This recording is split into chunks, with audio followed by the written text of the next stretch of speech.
सरकार चलाने वाले बेऔलाद बैठे हैं और जिनकी औलाद होती हैं वो औलादों का दर्द समझते हैं कि कितना बड़ा दर्द होता है। देखिए, कहते तो माइक में तो बहुत कुछ कह देते हैं पर अंदर क्या करते हैं वो तो सबको पता है। पूरा भारत जानता है कि हम लोगों के जो हक अधिकार है, हक अधिकार छीने जा रहे हैं। हमें हिंदू राष्ट्र बनाना है, वो एक परिवार को नहीं बना सकते, वो हिंदू राष्ट्र की बात करते हैं।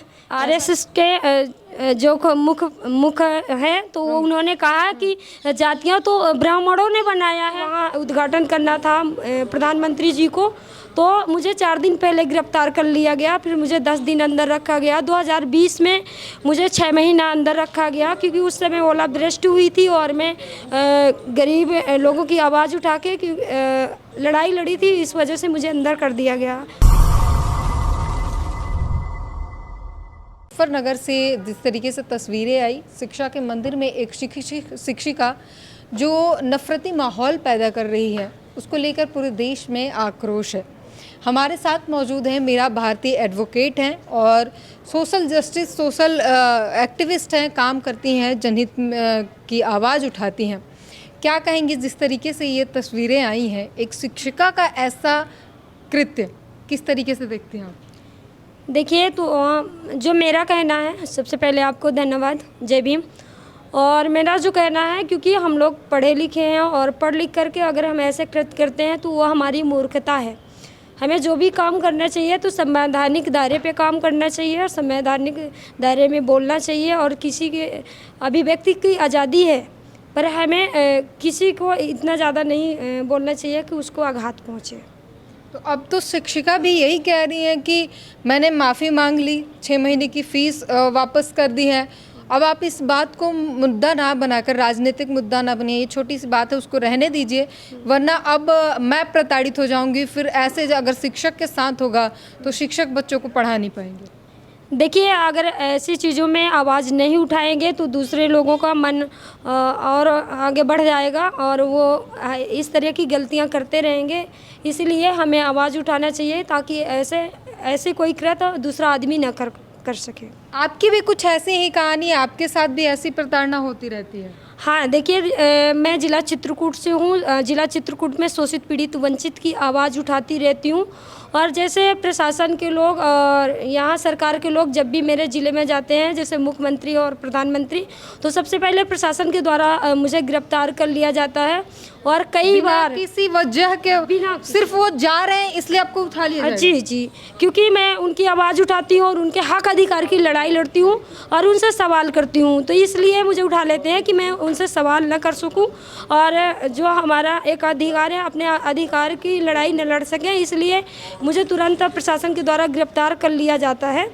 और फिर जैसे वो लोग वहाँ से चले आते हैं तो फिर जमानत से हम बाहर चले आते हैं। जैसे एक प्रेस वे था तो वहाँ उद्घाटन करना था प्रधानमंत्री जी को, तो मुझे 4 दिन पहले गिरफ्तार कर लिया गया, फिर मुझे 10 दिन अंदर रखा गया। 2020 में मुझे 6 महीना अंदर रखा गया क्योंकि उस समय ओलावृष्टि हुई थी और मैं गरीब लोगों की आवाज़ उठा के लड़ाई लड़ी थी, इस वजह से मुझे अंदर कर दिया गया।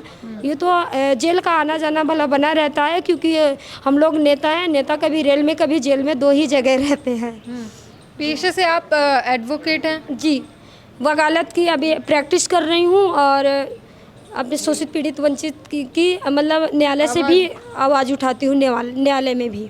इसी की आपको सज़ा मिलती है कि बेवजह आपको उठा के जेल में भर दिया? जी, इसी के, क्योंकि प्रतिनिधि बनने के बाद भी मुझे 10 दिन के लिए अंदर भेजा गया 116 में और मुझे ज़मानत नहीं मिली और लगभग 10 दिन वहाँ रहना पड़ा, फिर ज़मानत से मैं बाहर निकली।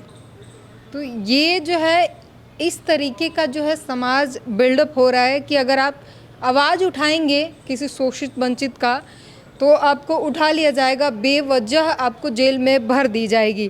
क्या कहेंगे जिस तरीके से बहुत सारी ऐसी तस्वीरें आती है?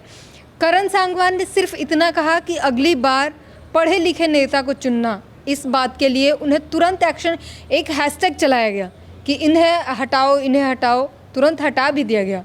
और एक शिक्षिका स्कूल में सरेआम वीडियो बना रही है और कह रही है कि मुसलमानों को तो मैं बोलती हूँ कि इनको हटा ही दो, मतलब नफरत फैला रही है। उसके लिए बीजेपी के नेता और तमाम कार्यकर्ता हैं वो मैदान में उतरे हैं, उसके डिफेंस करने में उतरे हुए हैं। जी, किस तरीके से आप इसको किस तरीके से देखते हैं? देखिए, देखने का नज़रिया सबका अलग अलग है, क्योंकि आप देख रहे हैं कि जो सरकार चलाने वाले हैं कहते हैं कि संभाल कर रखो अपनी फूल सी बेटियां, क्योंकि सरकार चलाने वाले बे औलाद बैठे हैं और जिनकी औलाद होती हैं वो औलादों का दर्द समझते हैं कि कितना बड़ा दर्द होता है। इसलिए हम सबसे कहते हैं कि जब तक हमारे लोग शिक्षित नहीं होंगे, शोषित पीड़ित वंचित समाज, इसलिए हम शिक्षा के क्षेत्र पे काम करते हैं और सभी लोगों को शिक्षित करते हैं और उनके हक अधिकार के बारे में बताते हैं कि आपका हक अधिकार क्या है। बाबा साहब ने संविधान में, जैसे हम महिलाओं के लिए हिंदू कोड बिल में सारे अधिकार दे दिए गए हैं, तो इन चीज़ों के बारे में हम महिलाओं को जानकारी होना चाहिए और हमें जैसे पता है हमें जानकारी जाके एक्टिव करना चाहिए और जानकारी देना चाहिए महिलाओं को।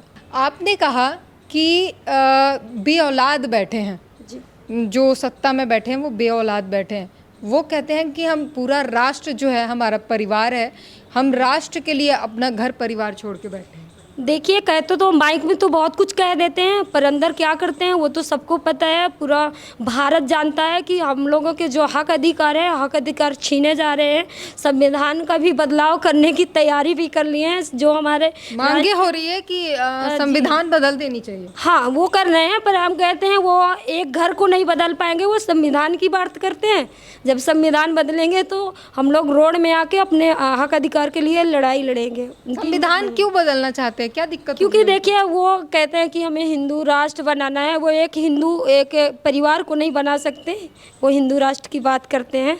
ऐसा नहीं होगा, क्योंकि बाबा साहब का संविधान इतना मजबूत है कि उसको कोई नहीं बदल सकता।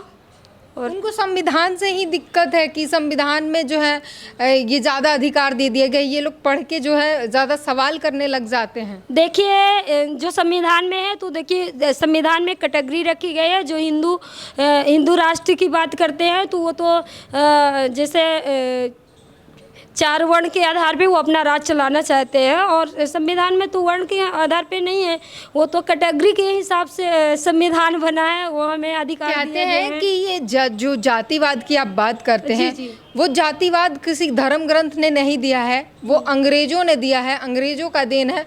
ग्रंथ में तो बस वर्ण व्यवस्था है। देखिए, वो अभी आरएसएस के जो मुख्य है, तो उन्होंने कहा कि जातियां तो ब्राह्मणों ने बनाया है। ये उनके सवाल है, ये मैं नहीं कह रही हूँ, ये उनके शब्द हैं।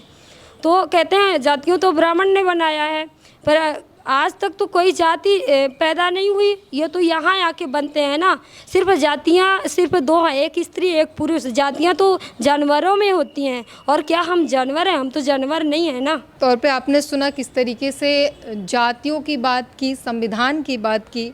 जाहिर तौर पर संविधान जो है हमारे मौलिक अधिकार का ध्यान रखता है, हमें बोलने की आज़ादी देता है, सवाल करने की आज़ादी देता है, और इसी से कुछ लोगों को तकलीफ़ है। क्योंकि क्यों सवाल कर रहा है कोई? वो जैसी व्यवस्था चाहते हैं वैसे आप घूमो तो सब ठीक है। अगर आपने सवाल पूछा तो वो संविधान बदलने की मांग कर उठेंगे।